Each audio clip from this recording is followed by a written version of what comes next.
Welcome, everyone. We have got our webinar started now.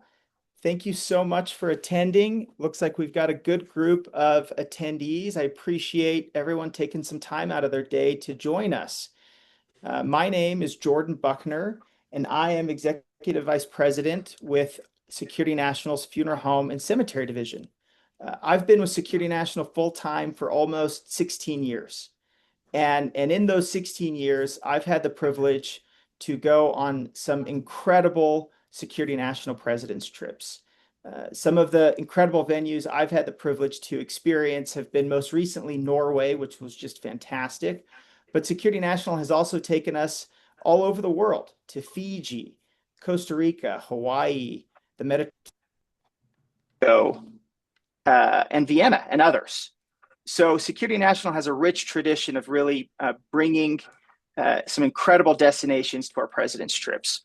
I wanted to, myself and other representatives from the marketing departments at the Life Company and the Mortgage Company, we wanted to bring you all some of our top producers from each division at Security National that are on track, have already qualified, or have attended president's trips in the past to share with you all some of their habits and perspectives on what it takes to qualify for a Security National President's trip. So first things first, I want to introduce each of you to our six panelists. We have two representatives from each of our three core divisions. So two mortgage company producers, two life company producers, and two funeral home and cemetery producers. I'm going to allow them to introduce themselves to you real quick, share with you all their name, what division they're with, what their role is, and how long they've been with Security National, and where home base for them is. So if it's all right with everyone, let's get the introduction started. And if it's okay with you, Amal, I'd love to turn the time over to you real quick to just share with us a quick introduction. Sure. My name is Amal Boulos. I with the mortgage division. I work with Security National I'll be 4 years soon, I guess in September. So I'm branch manager too as well, so loan officer and branch manager. So and Very Houston. cool. Yeah. Awesome. And where is home for you, Amal? Houston. Houston. Very cool. Welcome. Thank you. Thank you. All right. Well, let's keep it going with the mortgage company. Jeremy, why don't you introduce yourself? Yeah, my name is Jeremy Franco. I have been with the mortgage side for 9 years, and home base is in Harriman, Utah. Very nice. Very cool. Well, thank you so much. And what's your role? I'm a producing branch manager. Producing branch manager. Thank you so much. Okay, Joseph, let's introduce. Hello, everyone. I'm Joseph Molnar. I've been with Security National Funerals and Cemeteries, Memorial, and Rivera for 3 years. And I am the general manager with the Rivera Funeral Homes in New Mexico. And I live in Santa Fe. Wonderful. Thank you, Joseph. Joseph and I get to spend a lot of time together. He's a good egg.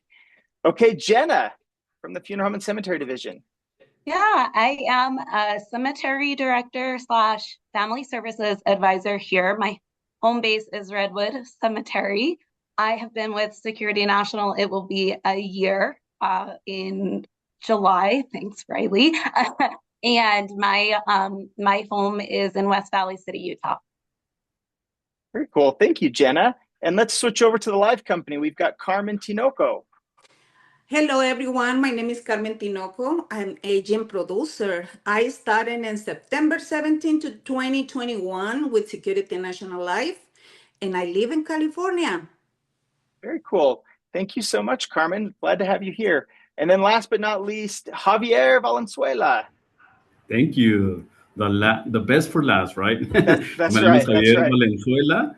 I work in El Paso, Texas, and I've been with SNL for the past about to turn 6 years now next month. So cool. I'm in the pre-need side in Texas, El Paso, Texas. Thank you, Javier. And what's your role with SNL? I'm a team sales leader. Team sales leader. Very cool. Thank you so much. Well, thank you, everyone, for participating and being willing to share some of your perspectives.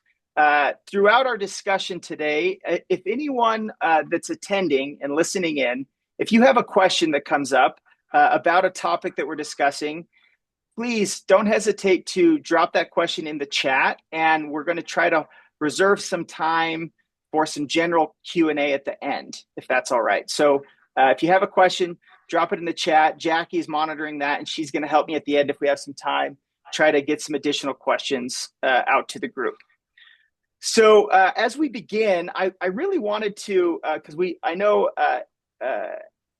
as it tends to be, we have a lot of folks who have not yet gone on a president's trip on this panel today, or not on the panel, but attendees. And so I wanted to give an opportunity to you six to just share some of your most memorable experiences on a president's trip with Security National. So Joseph, let's start with you, my friend. What's been one of your most memorable president's trip experiences? Sure. One of my most memorable president's trips experiences was doing a Nordic sauna and cold plunge in the fjords in Norway, and finding some common interest with some peers from the mortgage company, and building relationships across those shared experiences, and utilizing those relationships to kind of help each other out, answer questions, both Very inside cool. and I was too chicken to jump in the water. That was not something I was going to do in Norway. Looks too cold. Very cool. Thank you, Joseph. Javier, what about you? What has been a memorable experience you've had on a president's trip? I've had several, but I'm a musician. I've been a musician since I was 6 years old. And the fact that we visited the capital of the music of the world, Vienna, was just awesome. Yeah. To sit there where Mozart was, to sit there where Beethoven was, where he created the Ninth Symphony, that was awesome. Disney World, like, we had an excellent experience with all my family. So definitely, I've had several, but those Very are among the best. Some of the highlights. And last, let's get Amal's perspective. Amal, what has been a memorable experience for you on one of Security National's president's trips? I mean, I like Vienna when we was walking in the street and just, get in the bus, and it was fun. Yeah. Yeah.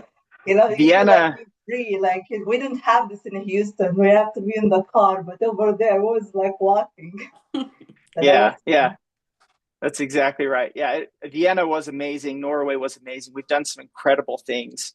Well, thank you very much. Yeah, if you have not experienced a Security National president's trip, it's out of this world. It's just something you have to experience for yourself. And I hope everyone on this call can qualify. Next question I want to get everyone's perspective on is just in thinking about your internal motivations. What has motivated you to focus on qualifying for this year's president's trip qualification for Thailand next year? That's the question. And let's start with Jenna from our Funeral Home and Cemetery Division. Jenna, and Jenna is a newcomer. She hasn't attended a trip in the past, so this would be her first trip that she is currently on track to qualify for. Jenna, what has been the motivation for you to try to qualify for the trip next year? So first and foremost, like, Thailand is a dream vacation of mine, but I don't know if it's a vacation where my husband and I would actually purchase that vacation and go ourselves. Like, we'd go on a lot of vacations. We travel very, very frequently. It's something that we love to do. And Thailand is a bucket list item, but the trip, when Steve explained it to us, this just sounds like an absolute dream vacation. And it's kind of even better to be able to say, hey, I worked my butt off to earn kind of this vacation, Yeah. But what I really like about Security National, because I have qualified for President's Club trips before for other companies, and being a top producer at previous companies, I've been given trips like to Seattle and to other locations like Vegas and stuff like that. But I just love, especially at least on the cemetery side, we have the ability as a company to give as many people that qualify this trip. It's not like we're competing against each other. The last company that I worked for, where I qualified for a trip to Mexico, only the top 5% of the company was able, the top 5% of my division was able to go. So we were all competing very heavily against each other. And when you're competing against each other, it doesn't get as friendly. But here, we all have the ability to cheer each other on and to be top producers and to get to the metrics that we need to earn this trip. So that's Very kind cool. of, yeah, that's exactly why I want to go on the vacation, because I want to see all of my coworkers here at Redwood and the other cemeteries on the trip with me. Yeah, I love that perspective. I appreciate you sharing that. Carmen from the Life Yes. Company, what has been your motivation to try to qualify this year? For me, to meet more people and I share special moments with different coworkers and family members. And I Yeah. feel proud to belong to this great company because I never went to another companies for a travel. And then Security National Life appreciate all agents. And it makes me feel very special. And I want to feel this way again. Yeah, thank you so much for sharing that. I agree. I love Security National. I think it's an incredible company with incredible people behind it. And it's one of my favorite things, like you, Carmen, is being able to interact with such high caliber people on these trips that I don't get to see every day, right? I don't get to interact with the Life Company producers very often. Same with the mortgage company. So I agree. It's a great place to meet people and connect and learn from each other. Yes. Okay. Lastly, on this question, Javier, let's go back to you, sir. What's motivated you this year to focus on qualifying for the trip? Well, Bangkok has been a city I've always wanted to visit. It's the capital. Yeah. So getting to know that culture, getting to understand the way they live, the temples, they're majestic temples. To see too much gold, and what's too much? Well, the fact that they have their temples covered in gold, it's like, wow. Yeah. I Yeah, want to it's crazy. feel that energy. And so it's Yeah, it's one of the great things. Bangkok has been one of those cities that I've been wanting to visit for a long time now. Very cool. So the destination itself is just so exciting that you're like, yeah, I want to qualify for this. I love that. Yes. And that's exactly why we try to pick such incredible destinations, because we know, like Jenna said, these are experiences that might be tough to figure out how to do without Security National for some of us. And so that's definitely an intentional thought behind choosing the destination. Is we want to create something truly memorable that might not be possible for us on our normal day-to-day to accomplish. So I appreciate you bringing that perspective, Javier. So we've talked a lot about memorable trip experiences and the internal motivations. I want to talk about now for a minute, what are some of the behaviors that some of you are doing that you feel has helped you qualify for these trips? Jenna talked about the top 5%, that a lot of companies only allow the top 5% to qualify.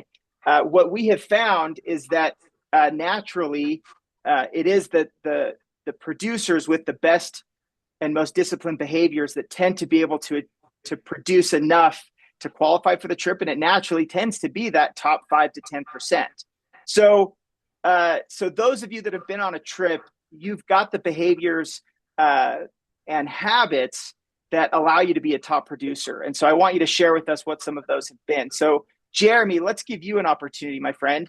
If you could pick one behavior that you do consistently that helps you qualify for a president's trip, what would that behavior be that you feel like has helped you? Yeah, I think for me, the biggest thing I've always done is to start my day every day without fail on planning it out. I take the time to review the things I need to get done, the things that matter most, needs my partners have, clients I need to contact, and appointments I have lined up. And then I go kind of prioritize my list in the must-dos and the things that I want to get done. And this does a couple of things for me. One, it keeps me from being pulled into the whirlwind. It's amazing to me how easily we can be pulled into, a ton of different things that may seem important, but they're not necessarily the things that we need to get done. And so I try to really be intentional about my list and the things that I got to get done. And it just keeps me on track. So the other thing, and the reason why I write everything down, I'm pretty old school. I have a notebook, and every day I make my list. And as I go through the list, and I start checking things off, it's actually like mentally really awesome because it gives me a sense of accomplishment when I start checking those things out. It keeps me motivated, engaged in what I'm doing. And so then when I head home, I go, all right, wow, yes, I got all those important things done. And then if I go a day without planning, I'm quickly reminded of how important it is and how off course I went, and I quickly correct that. So my one thing I would encourage everyone is to take the time to plan and make those lists and get those tasks prioritized, and so you can hit your goals. And this has helped me tremendously as I work towards achieving the President's Club trips. I love that, Jeremy. If there's two things at work that are my love language, it's spreadsheets and time management. So that's you were using words and talking about things that I love. Thank you so much for sharing that.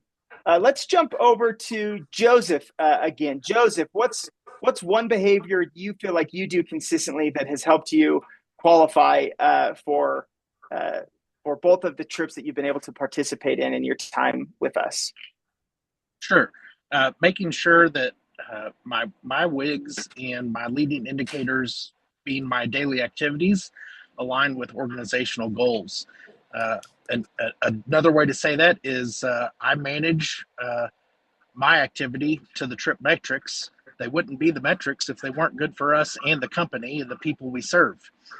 So I just really focus on being aligned. Yeah. So focusing on the absolute most important things that we as a company have decided are the important things to focus on. I love that. Appreciate that. Carmen, Yes. what about you? What's one behavior you do consistently that you feel like has helped you qualify for these trips? First of all, I had to find in my why I had to do this. After that, and starting to be planning, and then weekly, monthly, and be focused constantly. The most important thing is to be focused and constantly to do these things. I make my dream board, visualizing, but it makes me feel more comfortable because I'm focused on the things that I want to do. And what do you do to help you maintain focus? That's my why I want to do this, my family, my myself, my dreams that I want to do. This is my focus on your dream, focus on whatever you want to do, and this is continuing to be focused and constantly to do this. Okay, so if I could distill that down, if I'm understanding you, you're saying having a why that is aligned with what your role is helps you care more, work harder, and do what needs to be done. I love that. I love that. Well, thank you so much. Jenna, what about you? Speaking from somebody that hasn't been here a year yet and was completely new to the industry, like this answer is very easy for me, and it is implementing all of the training that you get and being very consistent and not skipping steps in the presentations when you're sitting with a family. I love that. I love that. I'm probably going to screen record what you just said and share it with everyone on the Funeral Home and Cemetery team. Because for those of you that don't know, Jenna has been with us less than a year, and she's already turned into one of our top producers. And I think that is such a key thing. Implement the training that you receive. Don't skip steps. I love that. Thank you so much for sharing, Jenna. Okay. Keeping with this topic of habits, as time goes on, we constantly pick up new habits. We drop old habits. We change. We adapt. So I want us now to start thinking about, maybe within the last 6 to 12 months, a new habit that you weren't doing before that you've started doing in the last 6 to 12 months that has helped improve your results, if that makes sense. So Amal, I'd love to pivot over to you first and share with us, what is a new habit you've implemented within the last year or so that has helped you improve? Sure. So I mean, typically I used to be like just be in the office, like I didn't really go out. So I run my business like in the office. I start like in the beginning of the year, go more meet with agents through the CE course. So I leave the office now twice a week. I partner one of the CE instructors. So it's really like it's definitely make a huge difference in my production.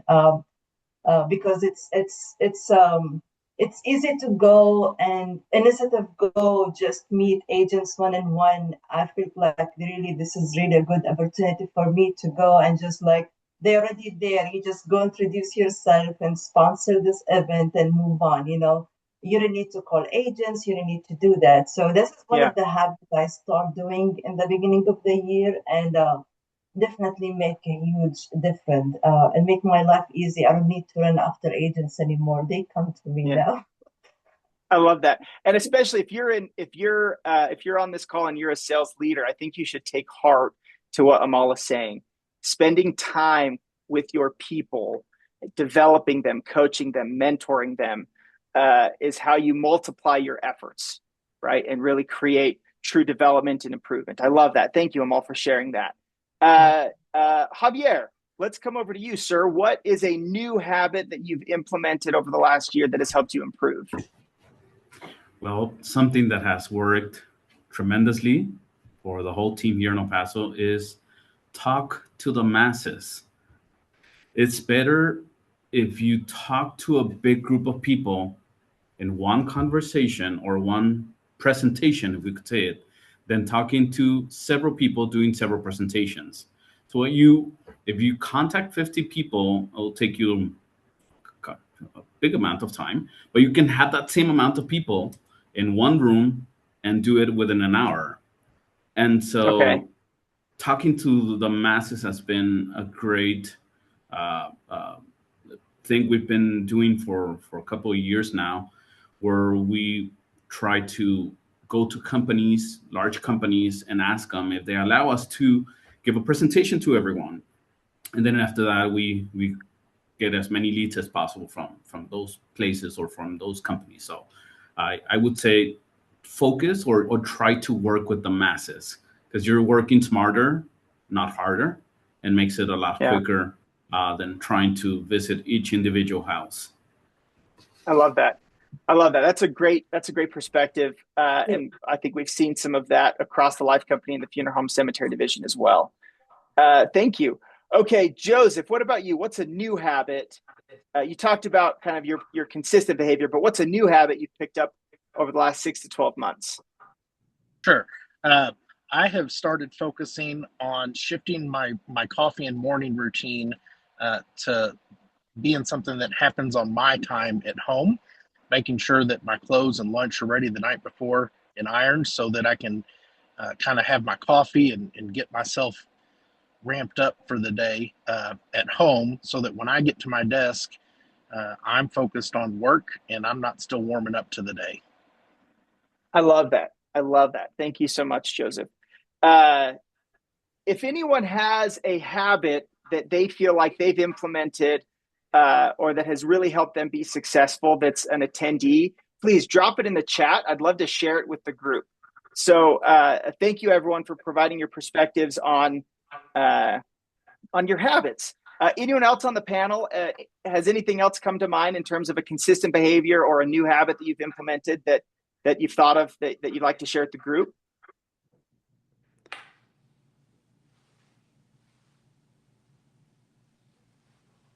Sounds good. I saw Steve's comment here in the chat. He said the common theme of intentional preparation to succeed. And man, I can't tell you how true that is. Something that I've adapted and changed within the last 12 months for myself is taking the time once a month to review my priorities and making sure that I'm constantly prioritizing what is the most important, like what Joseph said, what is the most important for the organization's goals for me to work on? And that's been a new habit that's really helped me improve my success. Javier, you raised your hand. Go ahead, sir. What's another habit? Thank you. So Carmen actually raised her hand as well. But just I did. Thank you.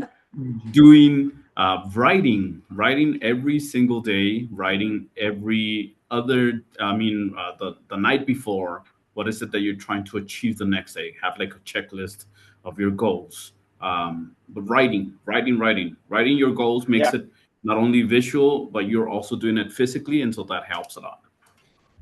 Yeah, and I think you're spot on. I have tried like my planning with a variety. I've done paper. I've used like OneNote on my computer. I had like a little tablet at one point in time. And I'll tell you what, there's just nothing better than just old school pen and paper. So, Carmen, what were you going to share?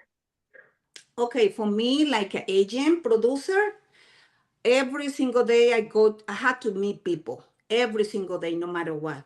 So for me, I go to the swap meet 4 times a week. I go to visit families. I went to the stores. I like all things, but it's worth it because when you meet Yeah. people, and remember, you was working before, maybe like me, I was working 8 hours in another company. But now I'm working less, but it's more productive because I just meet more people, I make a sales, and that makes me feel more grateful. So Yeah. for me, they had to planning and focus and constantly do it. So This is my opinion. prospecting, Oh, I love it. prospecting. I Yeah. love it. If you don't have a people, you can do anything. You can do anything. Absolutely. Absolutely. Okay, I'd like to shift for a minute and ask a different question. Sometimes these prolonged contests that last 14, 15, 16 months, they can be tough. It can be tough to maintain focus. So I'd love to hear from you all. What has been a challenge? What's the hardest part of staying focused and pushing through rejection? What do you do to overcome that natural tendency to lose focus over a long contest and push through that, the constant rejection that we face as people engaged in sales? Javier, let's start with you, sir. How do you overcome that? Well, I learned the quote a long time ago the no is already for sure. So you already have a no. Go for the yes. Go for the yes. When you're tired, when you're about to just drop the towel and say, you know Yeah. what, that's it. Do one extra or do two more, and for sure that last one you'll have a result. So I love that. always you have the no for sure. Just go for the yes. Try to find the Yeah. yes. I love that mental preparation of you're going to get rejected and it's okay. It's okay. Just keep pushing. I love that.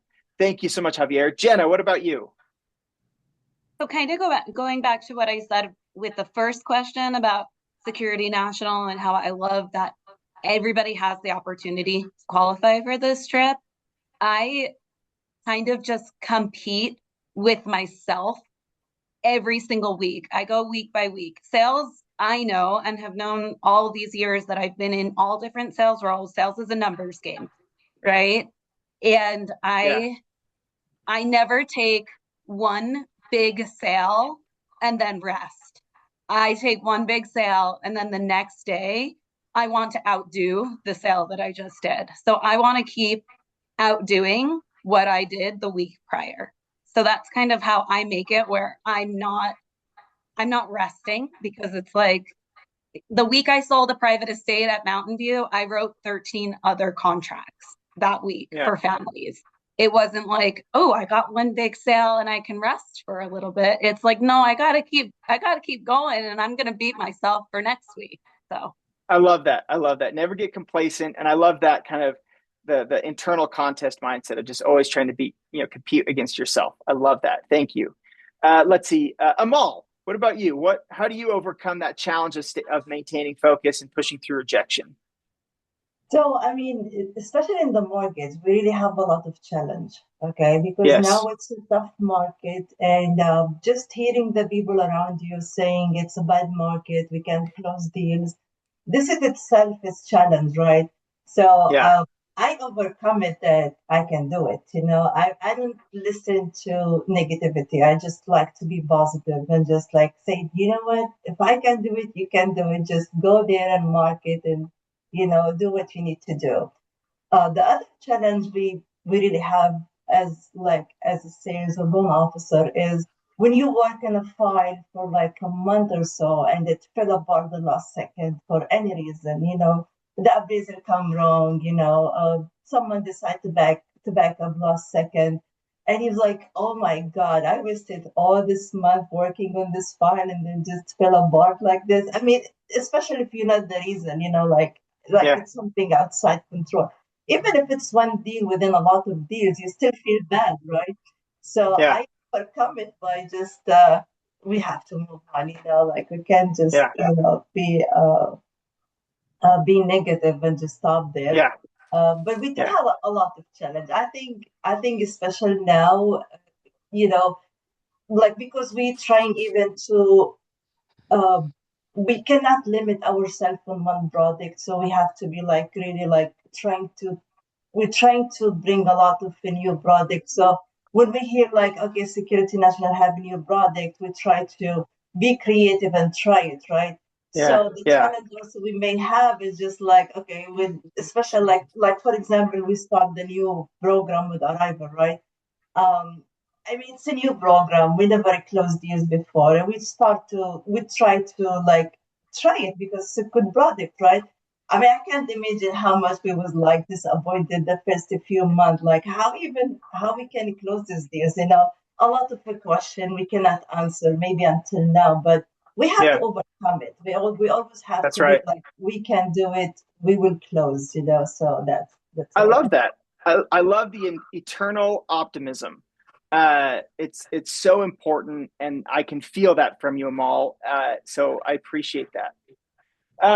Okay, I want to circle back on habits for a minute. So we've talked about the good habits, the stuff that we've implemented over the last year, the consistent habits that we just know lead us to success. I want everyone to get vulnerable now for a minute and think about our bad habits. We all have them, right?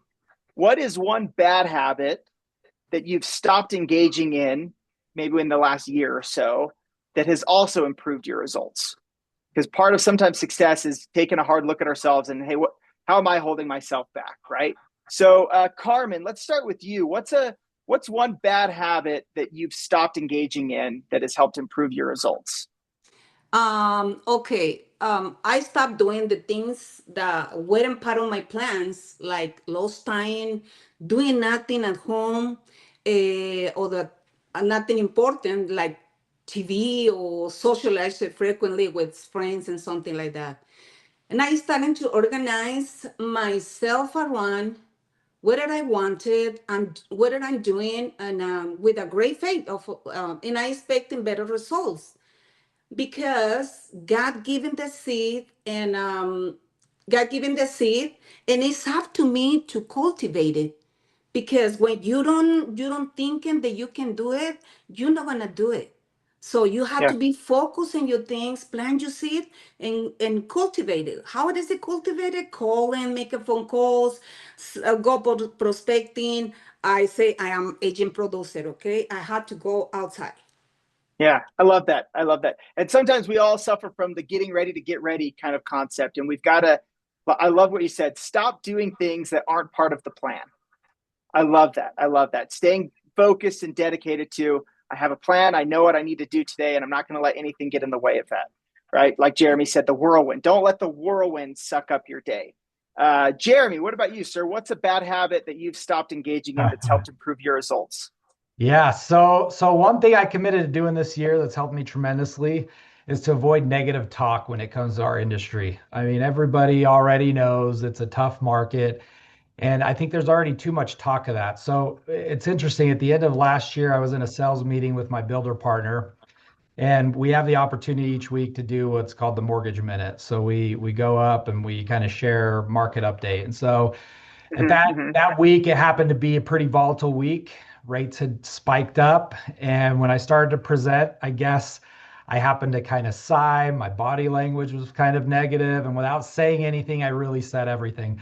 And so one of the executives actually stopped me and said, "Hey, everyone, I just want you to see what just happened.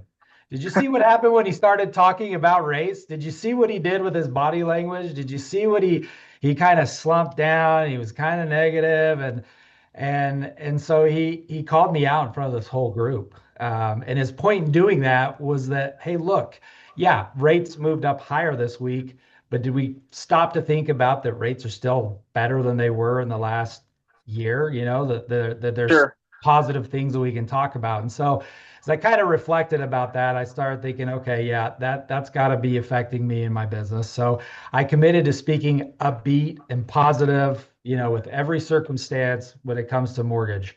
And I think there's always a positive spin we can always put on anything.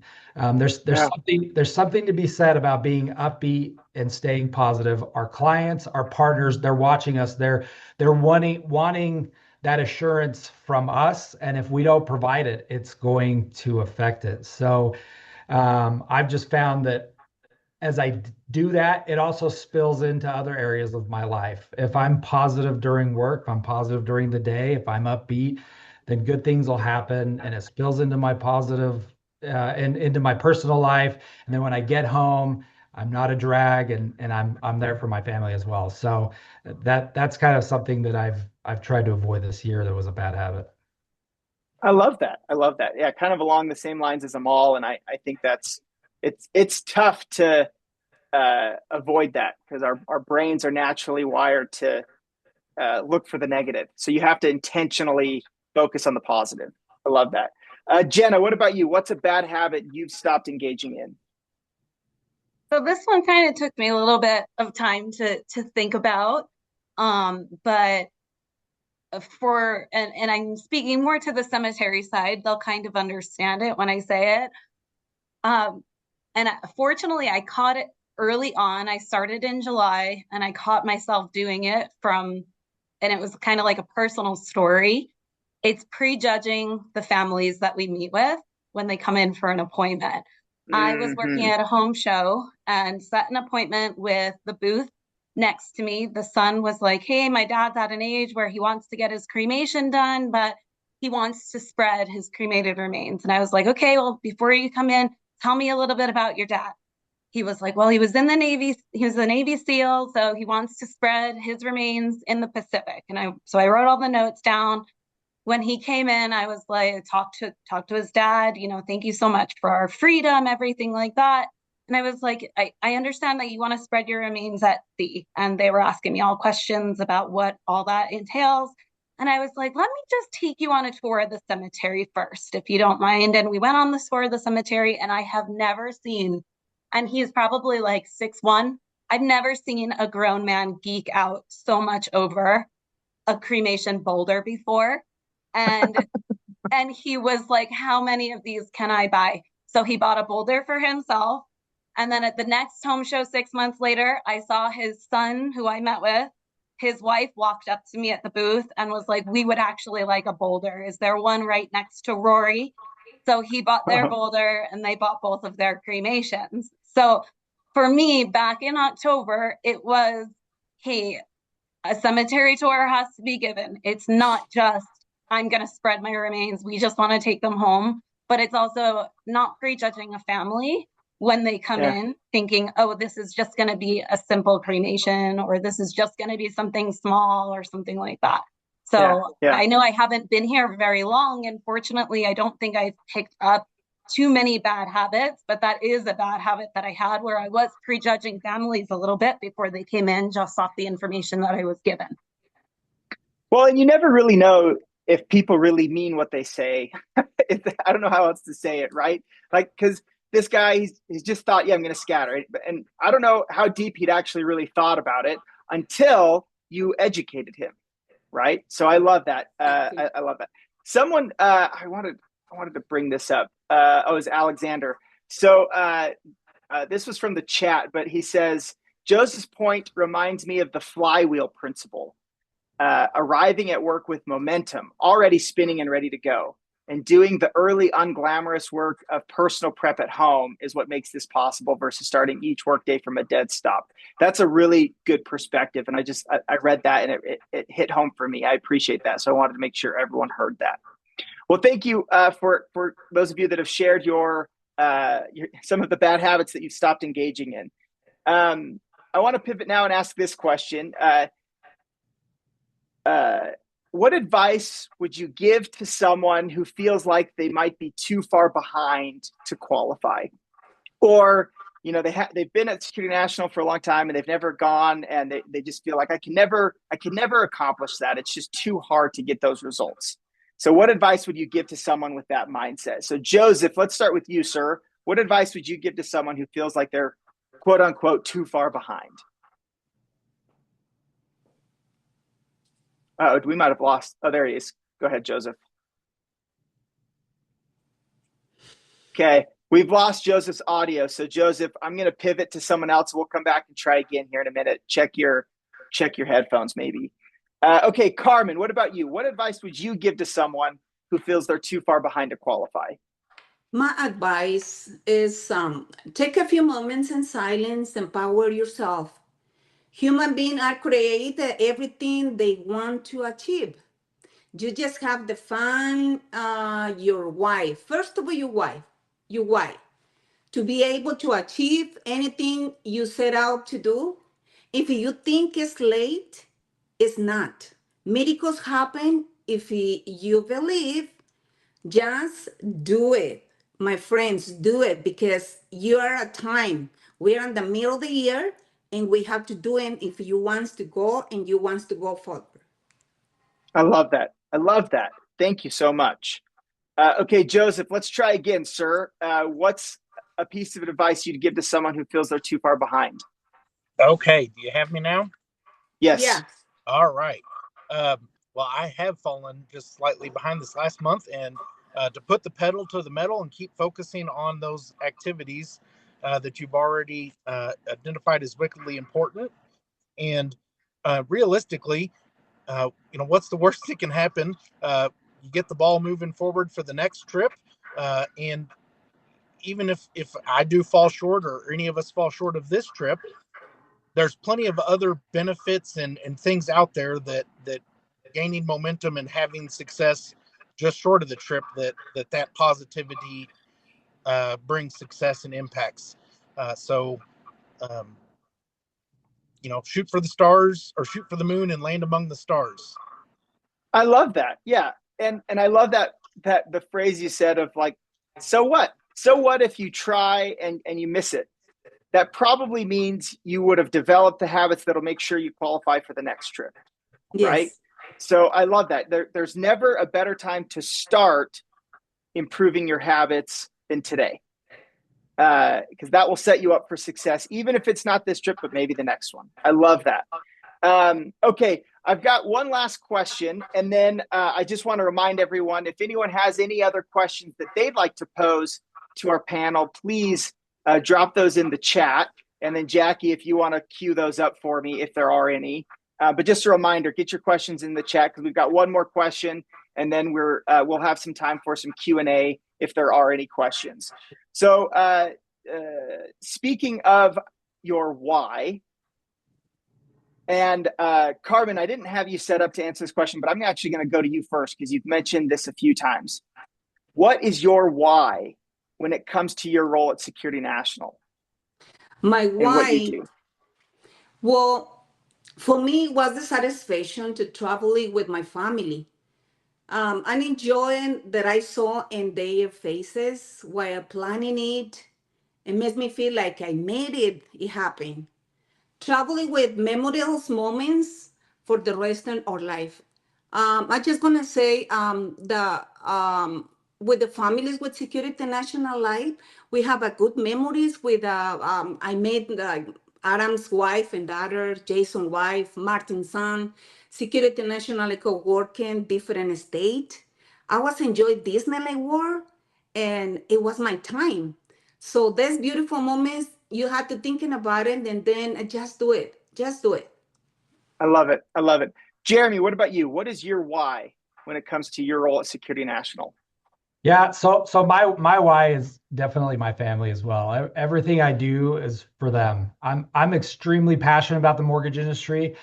For me, it's an opportunity to help people achieve one of the greatest things that you can do, which is get into a home and create a place for your family to build relationships.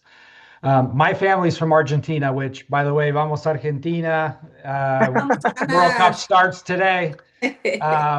And so they immigrated here the year I was born, and after many years of working hard at it, they were able to realize the dream of owning their home. And so for me to be a part of that experience for young couples, for those that are trying to improve their situation, it's a privilege. I work hard at what I do. It often comes with a bit of a sacrifice. And so earning these trips gives us an opportunity as a family to create memories that we often look back at. My kids have been able to attend a few of these trips, and we've created memories and had cultural experiences that we otherwise wouldn't have. And I'm so grateful for that. That's really what drives me. That's my why. I'm grateful for the opportunity I have to do this and to work with the amazing people that I work with at Security National. And so I would encourage everybody to find what their why is. Because if you're able to, as others have said so wonderfully, if you're able to think about it often and focus on it, you'll be surprised how much it drives you to do, and you'll be able to do some pretty amazing things. I Yes. love that. Thank you. Thank you, Jeremy. Amal, what about you? What is your why?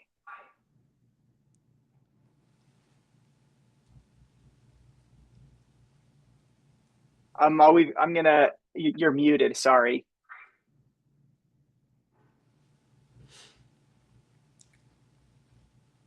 See Yeah, if we I'm can so get her sorry. on. Yeah. There we go. That's okay. What's your why?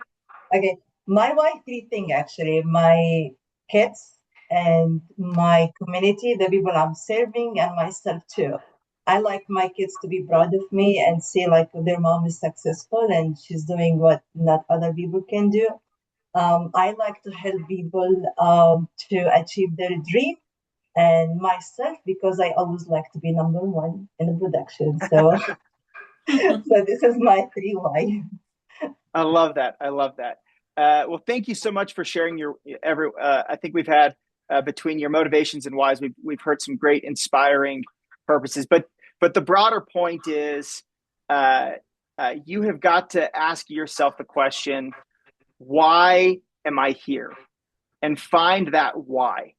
Whether that's an external why with you're supporting your family, bringing your family on these amazing experiences, or whether it's more of an intrinsic why about loving what you do intrinsically, find your why, and that will give you purpose and the desire to do what it takes to succeed. And that's the thing. Jeremy said it. You make a lot of sacrifices. Anyone that's been on this trip, I guarantee you, none of them did it doing 40 hours a week. I hate to say that, but that's part of the challenge is we've got to be willing to just do what it takes. And the why is what drives us and makes us willing and able to put that work in and make it happen. Javier, you've got your hand up. Go for it, my friend. I wanted to give my last cent on it. Security National treats you like royalty. Yes. When we're out there, they give you, we get the best of the best hotels, the best venues. They make you feel rich and prosperous so you can continue striving for it. Oh, yeah. right. And that's awesome. I've been in other company trips, and it's cheap. Excuse the expression, but it's cheap. They try to save as much as possible to avoid costs, but Security Yeah. National gives it all. It's like, come on, feel Yeah. how it feels. And I love that. that's just an awesome experience. I love that. Thank you, Javier. I've got a couple extra questions that have come in. So one is, I can't remember who it came from, but he asked, Javier, what do you do? How do you get in front of businesses and organizations to set up these group style presentations? How do you do it? Well, I guess, and I sent Marcus my phone number in case he wants to contact me. So it's like knocking doors. It's like knocking doors, but for businesses. So you're literally going out there, business to business, asking the human resources department, asking the general managers, asking whoever's in charge of that business, and to ask if they'd be willing to allow us to give free information. We're not trying to sell them right in there. We're trying to achieve a moment with all their employees so we can present educational information.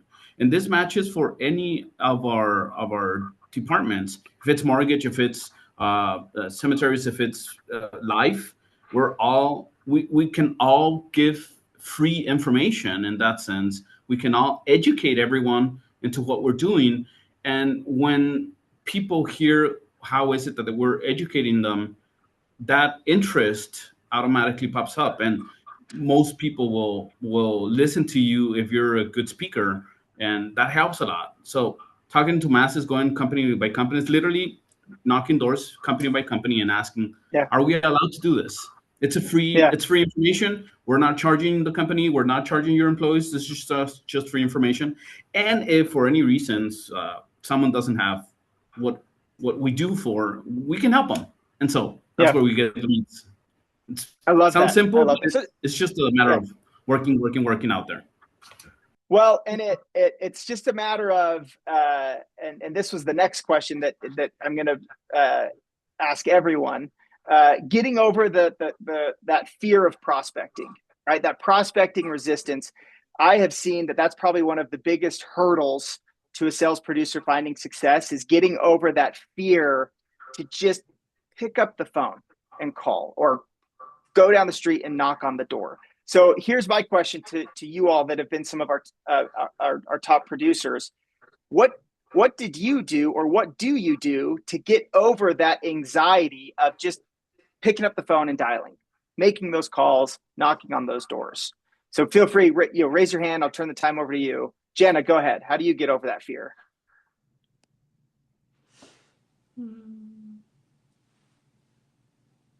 Fortunately for me, I come from a background that is predominantly phone sales, and it was pretty much all cold calling. So for me, it wasn't hard at all to get over the fact that I was going to be reaching out over the phone to people.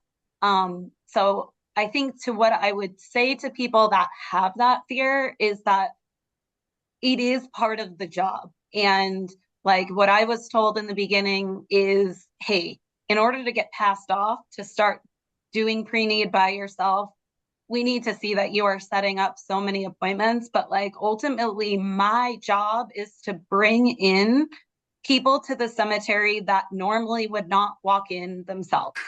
And meaning like not that we're here for an aftercare from an arrangement, people that are so I work at home shows a lot of the times and get a lot of appointments that way.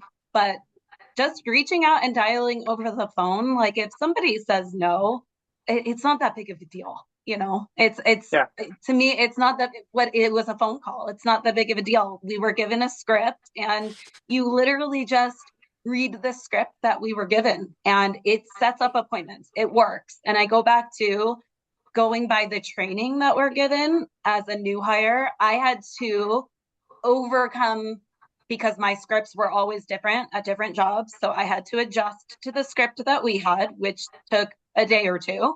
But once I saw that it worked, it's like, trust the process and trust what we are being taught to do. And I literally read the script and set appointments. And then what comes from that is when a family is sitting in front of me, I just do what we're taught to do, explain the process, the legacy planner, everything like that. And it works. It really does. So like on the cemetery side, whoever is on this, I seriously say, trust the process and what we're being taught in regards to using the script, using the legacy planner. It is our biggest advantage in a phone call, using the script, using the legacy planner, and just being consistent every single day, following up on your tasks, not forgetting to call somebody back when you promised you would call them back, making sure you're setting up your appointments properly, that kind of thing. I love that. I'm sure Aaron is like chomping at the bit to get this out to everyone on the cemetery side. Carmen, you had your hand up. What do you have to add to that in terms of getting over that fear of prospecting? You know what? The beauty when you go and knock the doors or when you go to the SWAT meet, or when you doing every day your job, is you introduce yourself with the families.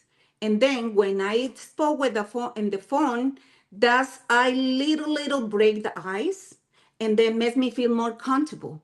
So another advice for you guys is when you have a funeral home, go around over there and around to the funeral home, knock the doors, and present yourself, present the funeral home. That's for me, that makes me feel satisfied. I love that. Thank you, Carmen. All right, I've got probably time for one more question.